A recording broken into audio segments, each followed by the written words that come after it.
I'm Bill O'Reilly. Thanks for watching us tonight. Anarchy in the streets. That is the subject of this evening's Talking Points memo. About 4,000 protesters took to the streets in Portland, Oregon last night. More than 20 arrested as radicals turned the demonstration into a disgraceful spectacle.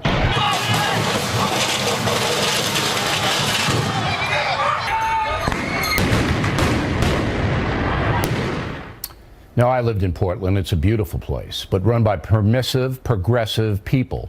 They have allowed the downtown area to become a squatter's haven full of drug addicts and alcoholics who lay about, sometimes menacing passersby. Tough place to take kids. So it comes as no surprise that the City of Roses has become ground zero for anarchy. The solution to violent protests is to charge anyone who destroys property or hurts another person with rioting. That is a Class C felony in Oregon, carrying a prison term of up to 5 years. But I can tell you that will not happen in Portland.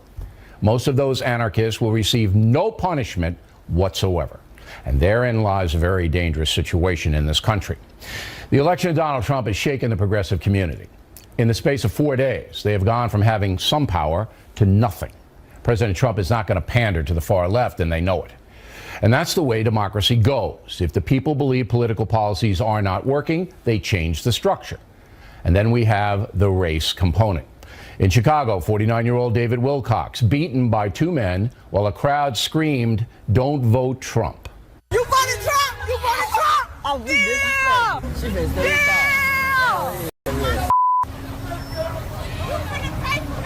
yeah! Beat his ass! Don't vote Trump. Now, that is a definite hate crime, but Illinois does not categorize political violence in that way. And based on Chicago's record, those thugs who beat that innocent man will receive very little punishment. That's why the Windy City is the most violent place in the country. The progressive structure will not stop the madness.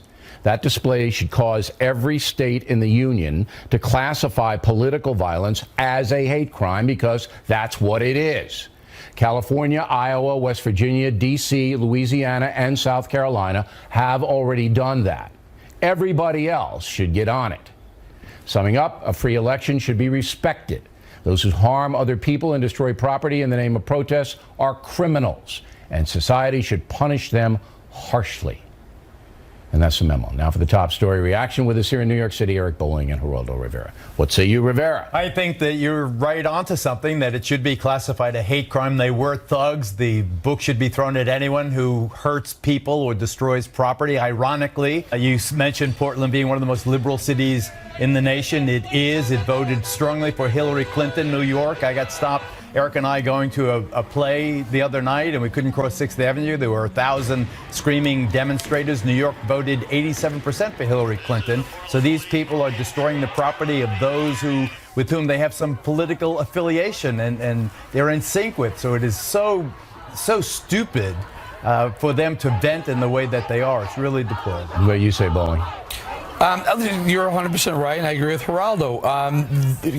We respect the right to protest. We get that. Keep it peaceful protest. But even burn the flag if you want to. I'm against it. Wear the flag every day. However, you have the right to do it, constitutionally protected. But when you hurt someone, or even in these situations where you shut down businesses, these are people who've risked their lives and livelihood and capital to open a business, to put food on a table for a family. It's the American way. It's small business. You're hurting them too. I mean, what are you trying to prove here?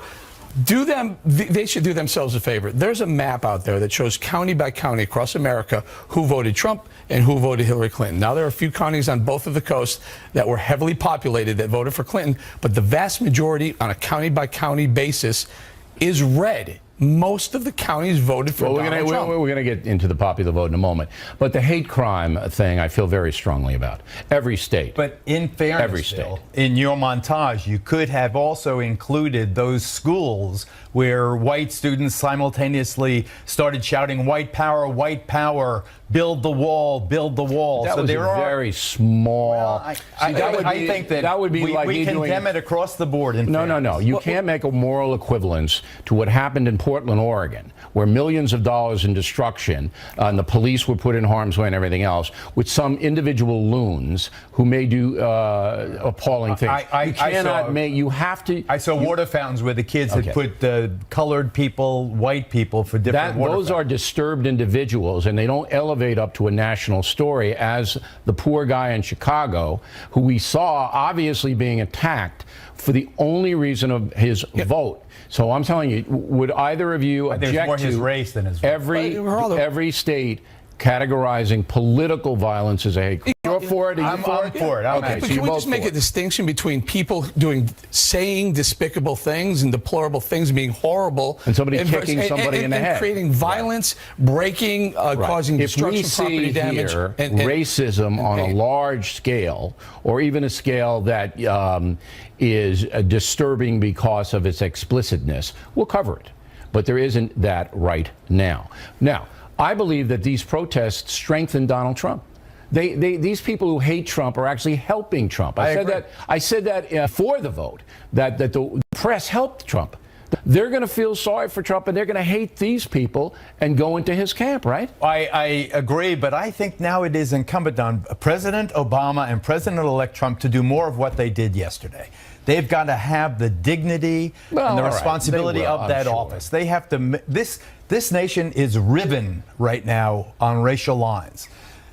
The white working class uprising that was the tsunami that brought Trump into the White House, and the lack of black turnout, the brown vote fizzling. I think that this is a divided country now. We have to bring people together, and the more Trump. You know what will happen? That's an incorrect statement in itself. This is Donald Trump got more of the Hispanic vote than Mitt Romney did, or He got John 29%. McCain. He got almost the same amount of. He got more black and Hispanics than Romney almost as both of them here's what's going to happen. combined. All of this come by us stuff we have to come together is bull. It's not going to happen. What will happen is if Trump is successful economically, if he's successful economically, and jobs for the working men and women of all colors start to come back into this country, you'll see racial tensions lessen. But do you really believe that can happen? Yes. Do you really believe? I mean, talk to the economists. You think that they're going to? You know what? Now they're making Fords in Mexico and they're Trump paying does the $10 an Reagan hour instead of blueprint, $45. if Trump does the Reagan blueprint, okay, I believe that will happen. Go ahead. Cutting corporate taxes is a huge thing. That will absolutely stimulate economic activity. However, the one thing that I think he has floated the best idea, which Republicans don't even like, is the $1 trillion infrastructure spending bill that he wants to start on right away. He's got to get the money coming back from overseas to fund that. Fine. And if he does, we're all for and it. He said private as well. But you spend $1 trillion on something we need in every single community in America. Would you spend that $1 trillion on a wall? Would you spend that money on a wall? You don't have to. Mexico's going to pay for that wall. Mexico's going to pay for the wall. Mexico's going to pay They're for already taking collections in Guadalajara. You didn't hear that? Yeah, they're passing the hat around for the wall. I don't know how well they're doing down there. All right, gentlemen, thank you. Next on the rundown, Hillary Clinton actually won the popular vote. Does it matter? Take a look at whether the election process should change in America. And later, sportscaster Stephen A. Smith very angry at Colin Kaepernick. We'll find out why. Upcoming. Campaign 2016 segment tonight. According to the latest count from the Associated Press, about 126 million votes were cast on Tuesday. 4 states, California, Florida, New York, and Texas, made up close to 30% of that total. California alone had about 13 million ballots cast and more to come. Now, the popular vote stands this way. Hillary Clinton, 60.5 million. Donald Trump, 60.1 million. So just 400,000 votes separate two candidates, with more to be counted, as I said. On the electoral college front, Arizona finally got its act together, and Trump won that state. So he has 290 electoral votes to Hillary Clinton's 228. As you know, 270 are needed to become president. The question, should the USA change to a straight popular vote? Joining us now from New Haven, Connecticut, Akhil Amar teaches law at Yale and is the author of the book, The Constitution Today, The Timeless Lessons for the Issues of Our Era. And from Louisville, Kentucky, Dr. Gary Gregg, who teaches at the University of Louisville and is the author of the book, Securing Democracy, Why We Have an Electoral College. So, Dr. Gregg, you, in your book, say you favor the Electoral College. Please keep it simple so I can understand it. Why? Thanks, Bill. I favor it just because what we're seeing right now, we had a spirited campaign across the country. We had lots of people involved in it. Everybody got to be part of it. And we have a duly elected president. And what we are not doing is recounting across this country. You know, with the 400,000 right now or so difference in the popular vote, if we just went with a straight popular vote with almost 200,000 precincts in this country, we could be recounting across this country, because if you change just 2 votes in every precinct, you could change the election. All right, so, but what about the folks who say, listen, Doc, 400,000 more Americans voted for Hillary Clinton, so the will of the people is Hillary Clinton, and that's that. How do you answer? It's just a false statement, Bill, because the election was not run to try to get the most popular votes. So that would have been a totally different race. Yeah, but I mean, how do you say that? Both candidates tried to get as many votes as they could get. Come on.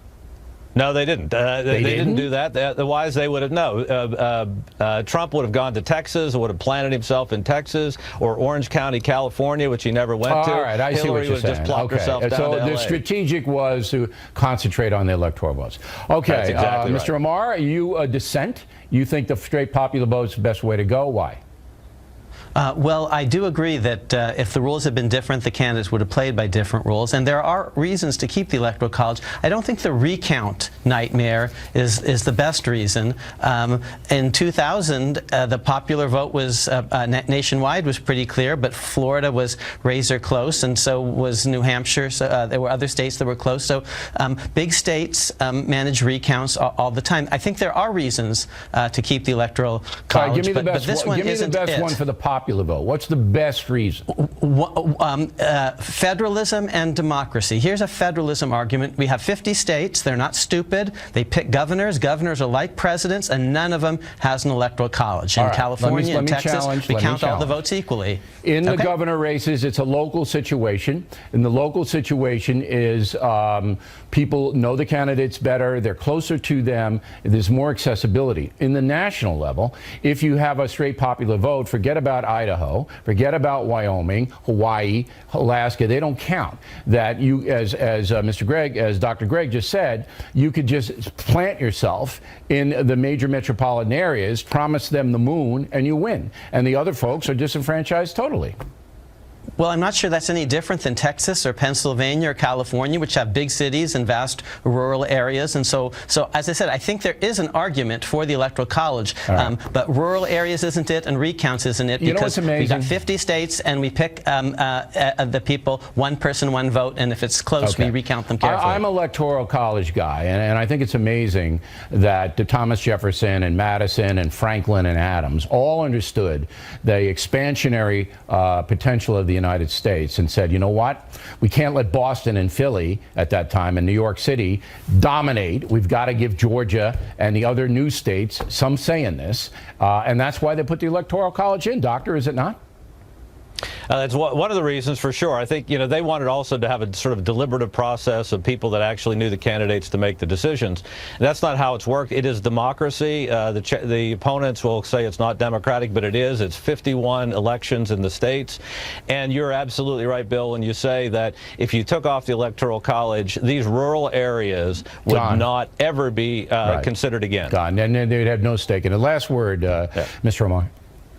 Well, since you mentioned Georgia, as I said, the rural issue exists within states, but since you mentioned Georgia, one of the real reasons that they did have it is if you had direct popular vote nationwide, the South would have lost every time because its slaves wouldn't count. But with an Electoral College, they did get to count slaves as part of the 3/5 compromise, which is not one of the more attractive features of the original Constitution. Gentlemen, very interesting. We appreciate your point of views.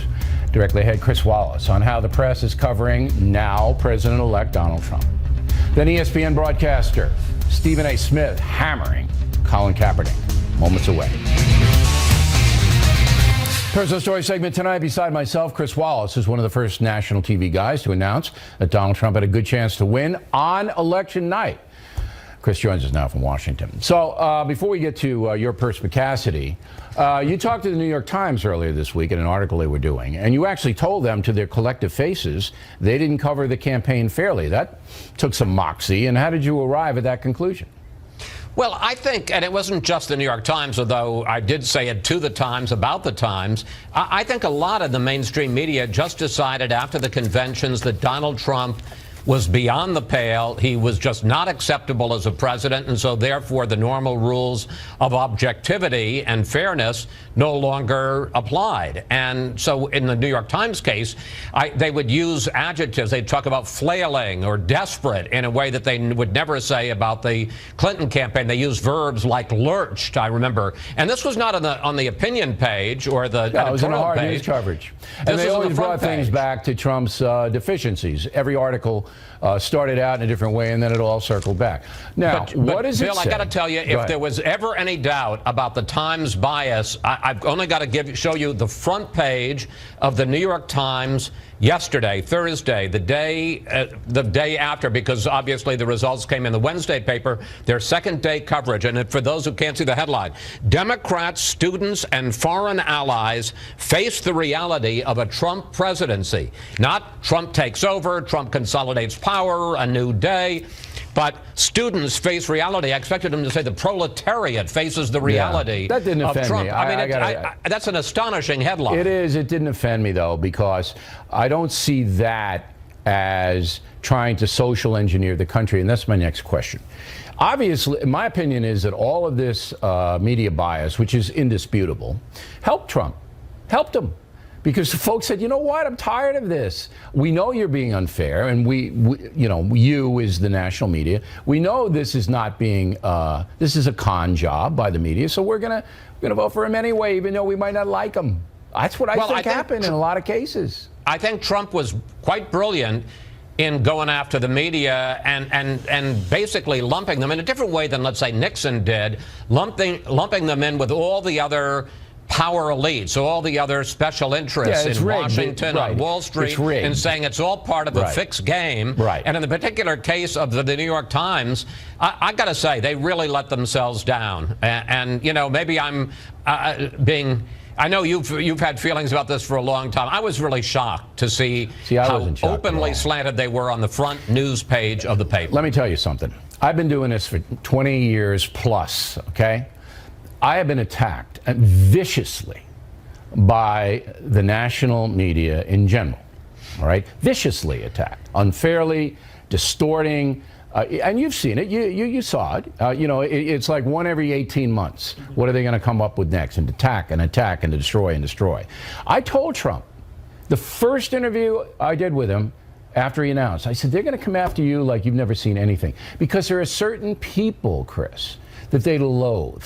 Working class, Trump's not working class, but he says he's speaking for them. I am a working class guy.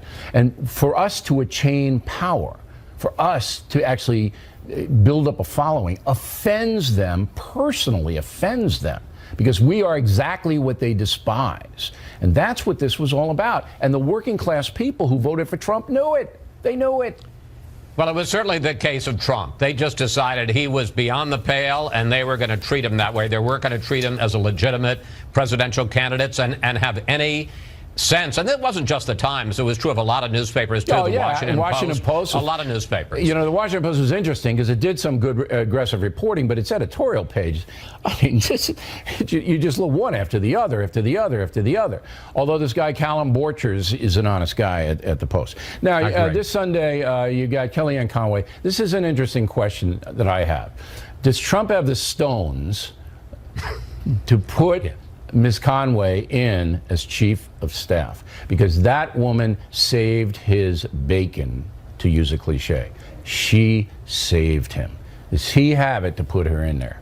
Yeah, but I'm not sure that's her best job. Not sure that's the right role for her. I have strong feelings about chief of staff because I've seen it done right and I've seen it done wrong. And you put in somebody who, well, this isn't true of Conway so much, and I agree, but she could do just as good a job being a senior advisor, a counselor, a Valerie Jarrett, a David Axelrod to him. Yeah, Valerie Jarrett's a good example. That's a consigliere.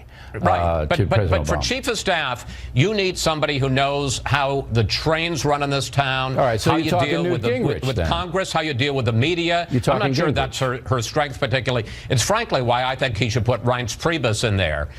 You need somebody, even if you want to change it. It's like Ronald Reagan put Jim Baker in. Why not Because even Gingrich? though he wanted to change Washington, he knew that you needed somebody who was very familiar with all the levers of power in order to make it work for him. I got only 15 seconds. Why not Gingrich? He knows everything, and he's a good arm twister.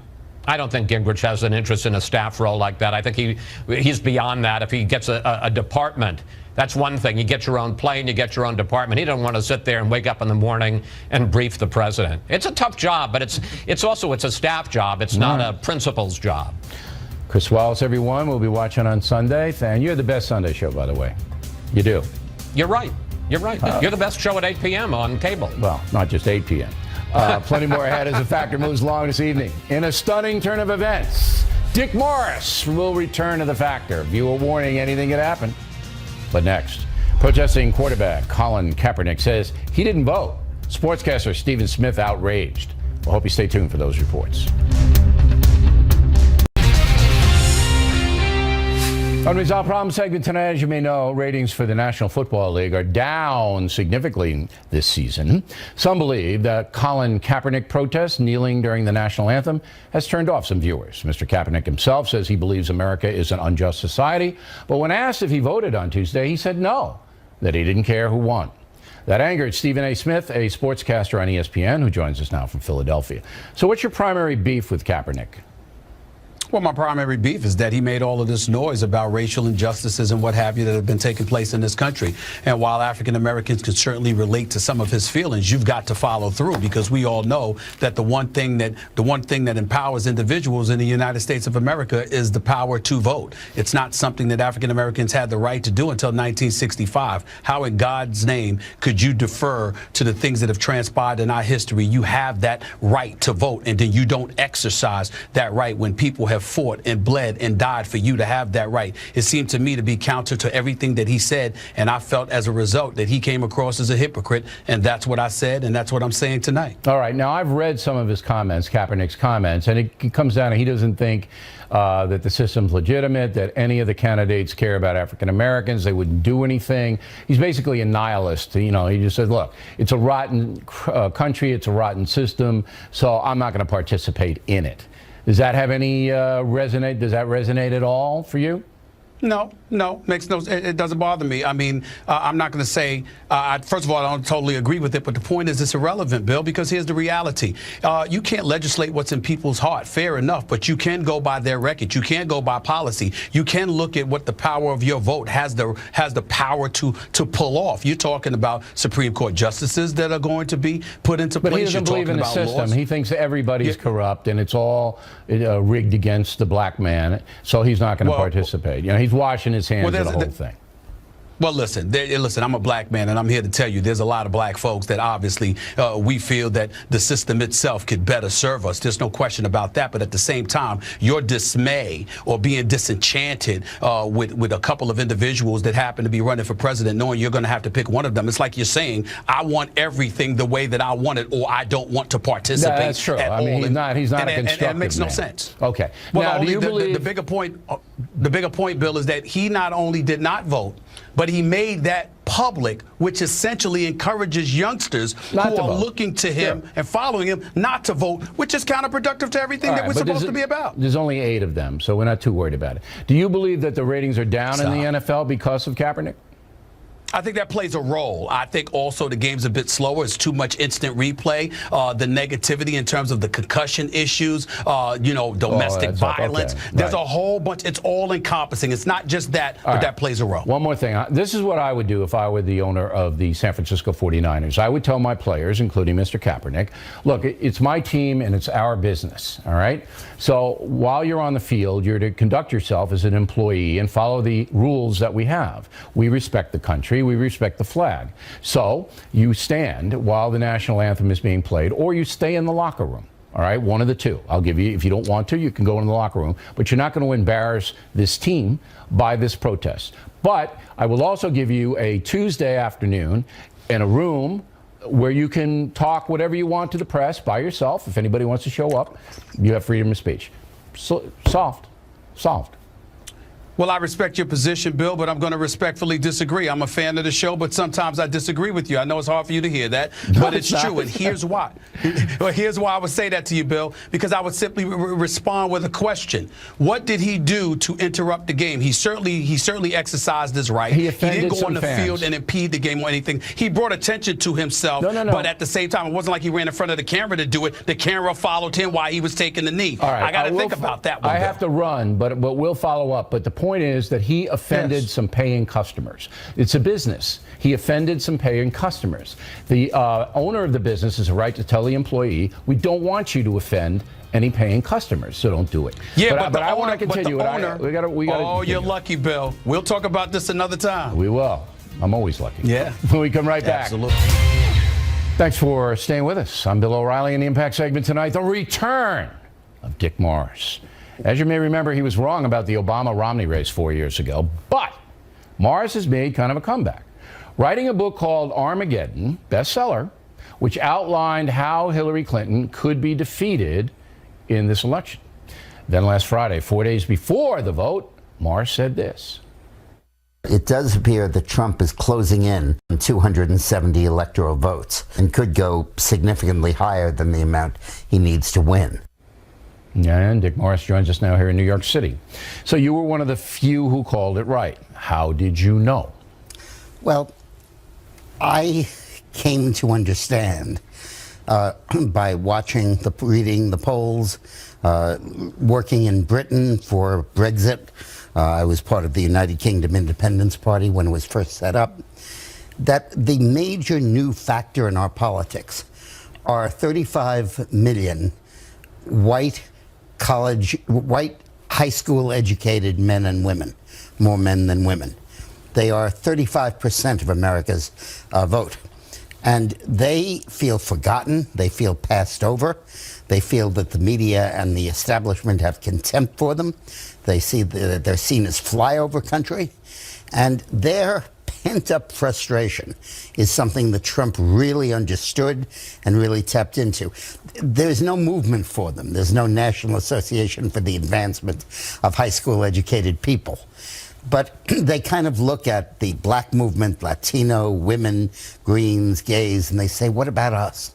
What about us with our problems? Now, the left portrays that crew as racist and responding to a message from President-elect Trump of, I'm going to keep out the foreigners and I'm going to, crack down on hooligans or whatever. And then so the left, the elite, say, well, if you support that, you're a racist. Is there a racial component in that group? I don't think so. I mean, they may individually be racist, but their frustration is not that somebody else has, but that they haven't. So is it an economic-based frustration? Overwhelmingly economic. Yeah. Not social. No. They've lost their jobs, they've lost their pensions, their houses, their marriages in some cases, their custody of children, their cars being repoed. And they look at it and they say, there is nobody, in the words of your show, who's looking out for me. Okay. That's a very astute analysis because Trump carried them like over 60%, I think. Well, right? McCain got 49% of white high school men. Right. Romney, 55. Right. Trump, 68. 68. Why aren't the white working class folks without a college degree joined by the blacks and the Hispanics in the same category? Well, because the blacks and Hispanics have shifted their allegiance from private sector to government. They're not that interested as much in jobs as they are in entitlements. Now, you're generalizing. So you believe that the Democratic Party has bought those groups? Well, I'll give you a stat. In 1980, 1/3 of the federal budget was on entitlements. Now 2/3 is. Does that include Social Security and that includes Medicare? Social Security. Because that's not an entitlement, Okay. really. Well, it is, but it's not means tested. Right. If you take means tested Yes. entitlements, welfare, Right. 35% of America receives them. Okay, and back in 1983? About 18. So it's doubled. Doubled. It's about doubled. And in fact, we have 114 million people who work full-time. We have 106 million that get welfare. Okay, so you believe that that's why, because if that coalition of blacks and Latinos were ever to join the white coalition, that would be overwhelming. Latinos probably will. And many blacks will. I think that one thing in the black vote is there may have been a fissure between Southern blacks who stayed loyal to the Democrats and Northern blacks who began to vote like their white high school educated Or peers. stay home. That was the big thing in Michigan, that you had so many blacks stay But home. the point is, there's no leader of this movement. There's no Jesse Jackson. There's no not David yet. Free Dan. There's no Gloria Well, Steinem. Donald Trump's the leader. But there is a Donald Trump. Right, he's the leader. And he is the leader. He created it, and All that's right. why he won. And that's why the liberal elites couldn't imagine that he could possibly That's win. true. They don't even care about those people. You got I think that flyover country should join the N-word. Dick That's Morris, what everybody. he said. There he is. Willie Robinson on deck. He's got some thoughts on the vote. Then the factor tip of the day, a salute to the vets. Coming right back.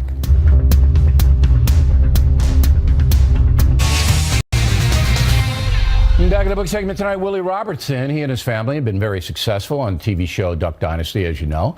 And now Mr. Robertson has a brand new book called The American Fisherman. I think it's about fishing, but he's very interested in politics as well. Willie Robertson joins us now from New Orleans. So, did you think Trump was going to win?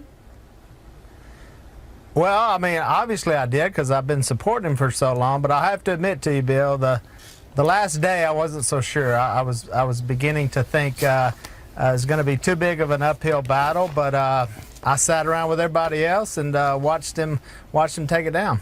Now, what was it about Trump that made you support him? Was it one thing?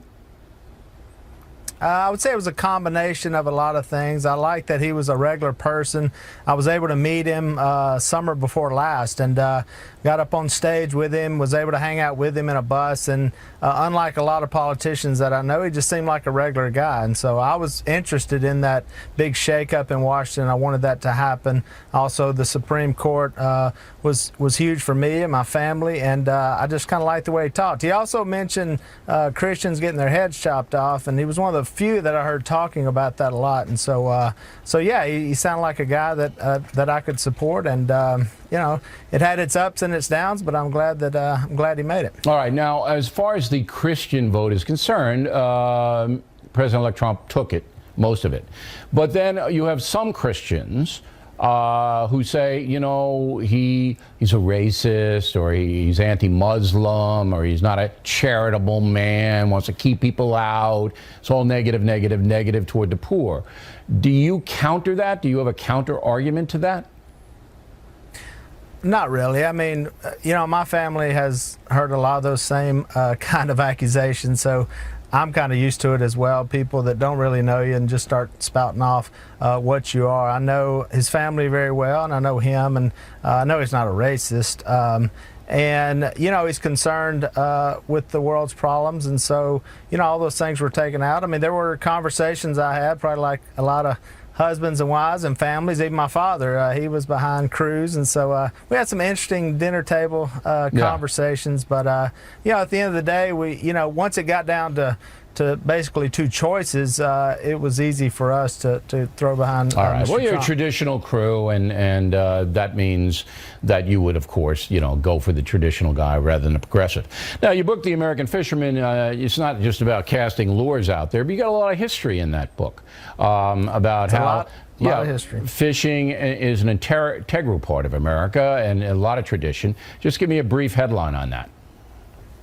Well, you know, we go back through the history. I read your book as well, Killing the Rising Sun. I thought it was awesome. And thank you. It's like your book. It's historical, but rather than the world being on the brink of annihilation, it's about fishing. So, it's a little bit. Well, we do have FDR right. was there. FDR was there, and so when I was reading your book, it made me think about FDR because I was writing about when he was out fishing and how he was getting away from all the problems that were going on, really heavy stuff, and that's where he found a way. And funny enough, he would jump on these naval ships and they would take him all around these waterways and he would go fishing, as well as other presidents. George Washington was a commercial fisherman, so it influenced the Revolutionary War. I was looking it over. You got a lot of good stuff in history, and there's no better place to fish than Louisiana. I mean, there's no big It's go to one of that the back of best. those bayous, as long as the gators don't get you. I mean, you got a lot of you can stuff go for going those on there. too. Yeah, I know. Yeah, you don't be scared of those. You can eat those as well. So we Louisiana people have just learned how to eat anything in the water. It's like eating your shoe, though, eating a gator. All right, the book is The American Fisherman. Willie, we always appreciate you coming on. Thanks very much. Factor tip of the day, a salute to the vets, and we have some great Christmas and Hanukkah gift ideas. That's really coming up fast, everyone. So we're going to help you out as the Factor comes right back. Back to tip of the day, we need to honor the vets in a moment. But first, a few Christmas and Hanukkah gift tips for you. Tickets for the Spin Stops Here live show selling very quickly. Miller, Waters, O'Reilly, we'll all be in Tulsa, Reading, Pennsylvania, Omaha, Nebraska, Tacoma, Washington, and my home field, Westbury, Long Island. BIP, I believe I'm trying to say. Tickets already sold out in Tacoma and Tulsa, but good seats do remain. However, you need to move it if you want to see us. Details on BillO'Reilly.com. Make somebody happy this holiday season. Also, I can sign copies of Killing the Rising Sun. Still the #1 nonfiction book in the world. But again, you got to get those orders into BillO'Reilly.com soon. Now, the mail, R. Chong Tim, Lahui, Hawaii, Aloha Bill. Your talking points covering the anti-Trump protests were on the mark. One of the biggest dangers to our republic is subversion. Patricia Rydberg, Green Acres, Florida. O'Reilly, thank you for expressing my thoughts even as I was thinking them. Treasonous actions are not covered by freedom of speech. David Thompson, Newcastle, England. Well done, Bill. You were the only nonpartisan journalist to say that Trump had a chance. Dee Dee Conklin, New Albany, Indiana. Bill, Bob Woodward should take your suggestion and further pursue the Clinton email story. I suggested the foundation story, Dee Dee. That one has more potential to be a blockbuster. There's a lot of stuff in there that we don't know. Clay Lejeune, Mandeville, Louisiana. Hey, Bill, you should acknowledge Hillary's concession speech. It was her best. I wonder if you truly listened. I listened somewhat, Clay. It was written for her, and I'm glad she said what she said, but it had little consequence for me as an American. Eileen O'Connor, VP for Communications, Yale University. Bill, you were wrong about Yale. All our students are hardworking, and in any given permission by a few professors to delay an exam will be required to make up the work. Dave Van Drunen, St. John, Indiana. Bill, you said Yale is a great school, but the student describing the campus painted a picture that Yale is part of the problem in this country. Chris McHatton, Fort Worth, Texas. I ordered Give Please a Chance for my 4-year-old niece for Christmas. I trust your wisdom, Bill, in helping the kids. Your niece will be thrilled with Give Peace a Chance, Chris, and your good uncle. The book will ignite reading for children ages 2 to 6. You can order advance. Amazon, BillO'Reilly.com, Barnes & Noble, all of that. Geraldine Blackwell, North Aurora, Illinois. Mr. O, your book, Killing the Rising Sun, was hard to put down. I was 9 years old. My dad came home from the war. Now I know why he never talked about it. And finally tonight, on the same note, the Factor tip of the day, a tip of the hat to American vets. On Veterans Day, we should all remember the men and women who have and are protecting us from the Huns, the barbarians, the savages who would kill us. As you may know, we raise a lot of money for wounded vets. The Independence Fund charity is still involved with getting high-tech wheelchairs for severely wounded vets. On Veterans Day, we hope you go to their website, independencefund.org, independencefund.org. We'll do another fundraiser for them shortly. It is a worthy endeavor. Factor tip of the day. And that is it for us tonight. Please check out the Fox News Factor website, different from BillO'Reilly.com. Also, I'd like you to spout off about the Factor from anywhere in the world. O'Reilly at FoxNews.com. O'Reilly at FoxNews.com. Name and town if you wish to opine. Word of the day, no bills when writing to the Factor. On Monday, Waters is out tracking down Americans who did not vote like Kaepernick. We're going to have a little segment on them. Again, thanks for watching us tonight. I am Bill O'Reilly, and please always remember that the spin stops right here, because we are definitely looking out for you.